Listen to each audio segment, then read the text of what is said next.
Hello friends, welcome back to the YouTube channel dictation club. आज का dictation आनंद मासिक पत्रिका से लिया गया है, जो कि लगभग 90 शब्द प्रति मिनट की गति से होने वाला है। अगर आपको इसकी पीडीएफ अलग से चाहिए तो नीचे डिस्क्रिप्शन बॉक्स से आप टेलीग्राम ज्वाइन कर सकते हैं। वहाँ आपको सारी पीडीएफ मिल जाया करेगी। इसके अलावा आपको और भी प्लेलिस्ट चाहिए, जैसे कि रामधारी गुप्ता खंड 1, रामधारी गुप्ता खंड 2, previous year dictation, 10 minute non stop dictation, newspaper dictation, तो उस प्लेलिस्ट की लिंक भी आपको नीचे डिस्क्रिप्शन बॉक्स में मिल जाएगी। और अगर आपको डिक्टेशन पसंद आता है तो वीडियो को लाइक ज़रूर करें और चैनल को सब्सक्राइब कर लें, ताकि भविष्य में आने वाले डिक्टेशन आपको मिलते रहें। तो ज़्यादा समय ना लेते हुए डिक्टेशन स्टार्ट करते हैं। डिक्टेशन स्टार्ट होगा 5 सेकंड के बाद।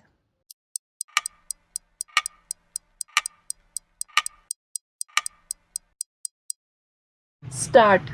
महोदय, हमारे संविधान निर्माताओं ने इतिहास, देश की संस्कृति तथा देश के लोगों की सुविधा को ही ध्यान में रखकर हिंदी को राजभाषा का स्थान दिया था।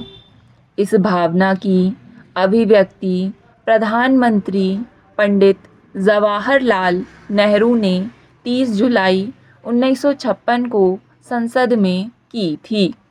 उन्होंने स्पष्ट रूप से कहा था, हिंदी को किसी भाषाई ज्येष्ठता के कारण अखिल भारतीय भाषा नहीं बनाया गया, बल्कि इसलिए बनाया गया क्योंकि यह अधिकांश भागों में फैली हुई है।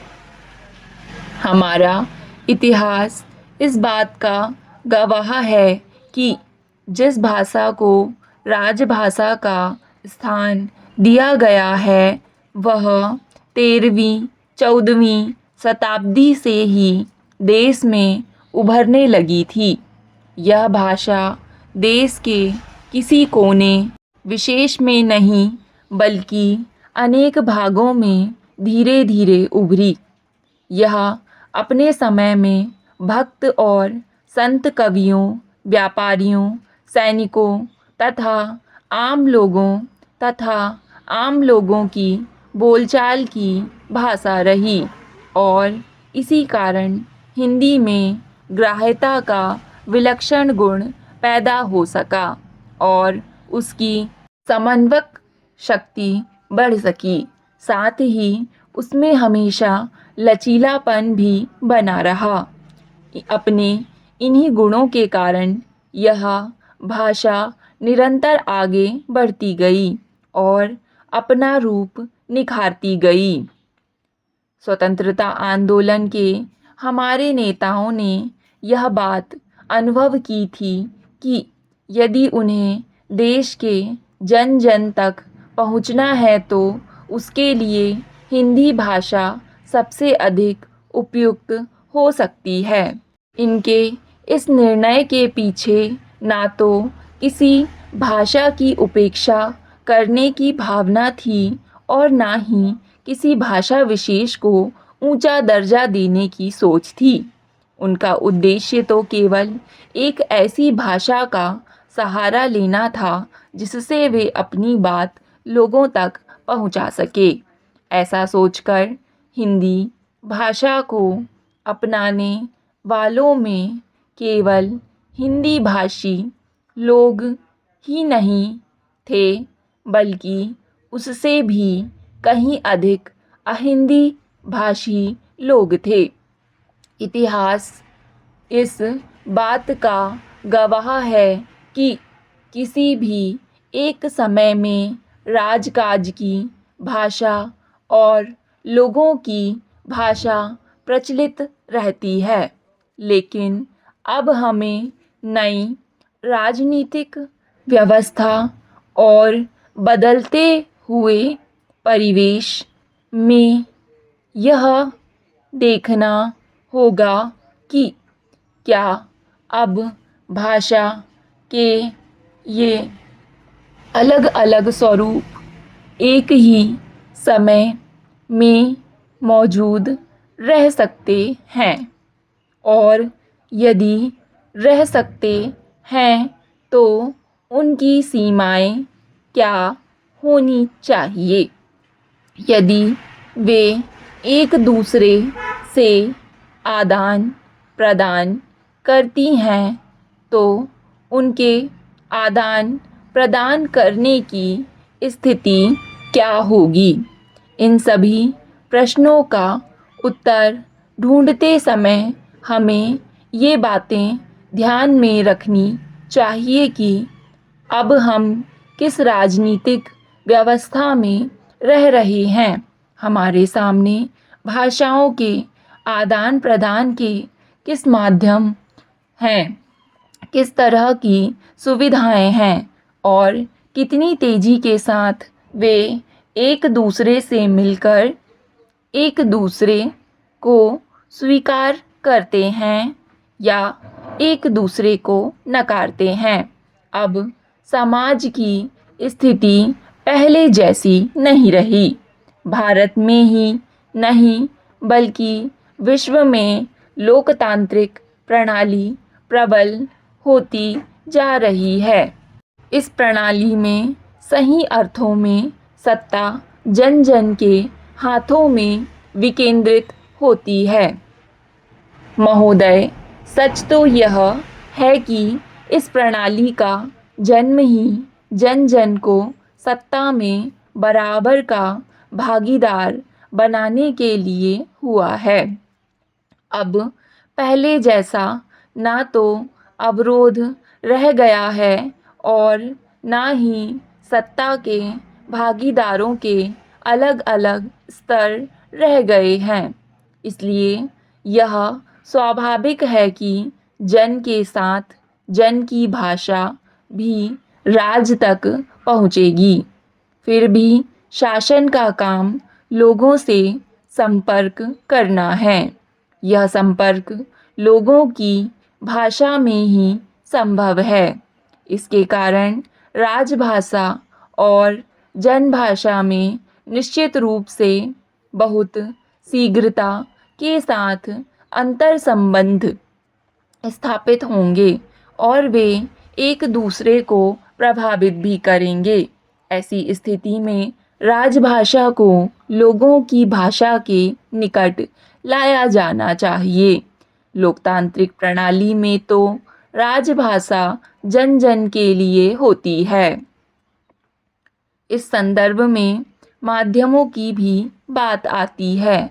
आज हमारे सामने जनसंचार के अनेक माध्यम मौजूद हैं। इन माध्यमों की सीमा भी राज्य या देश तक सीमित ना रहकर पूरी दुनिया की होती जा रही है। ऐसी स्थिति में अब कोश कोश पर बानी वाली कहावत पुराने दिनों की बात बनती जा रही है। अब जहाँ भाषाओं की सीमाएं टूट रही हैं, वहीं उनके बीच तेजी से आदान प्रदान भी हो रहा है। मेरा मानना है कि इस आदान प्रदान में भी एक नई भाषा की संभावना के बीज पल रहे हैं। हो सकता है नई भाषा के बनने में काफ़ी वर्ष लग जाएं और हो सकता है कि यह ना भी बने, लेकिन इतना तो निश्चित है कि इसका दबाव पड़े बिना नहीं रहेगा। अब हमें देखना यह है कि हम कैसे इन प्रभावों को सकारात्मक रूप से स्वीकार कर पाते बचा पाते हैं और व्याकरणिक स्वरूप को बचाते हुए इसके साथ अपना तालमेल बैठा पाते हैं। इसी से जुड़ी हुई बात है विज्ञान और तकनीक की भाषा की। सांस्कृतिक पहचानों से जुड़ी भाषा अलग अलग हो सकती है, लेकिन जहाँ तक विज्ञान और तकनीक का सवाल है, ये ना तो किसी विशेष सांस्कृतिक समूह से जुड़े होते हैं और ना ही किसी वर्ग विशेष से।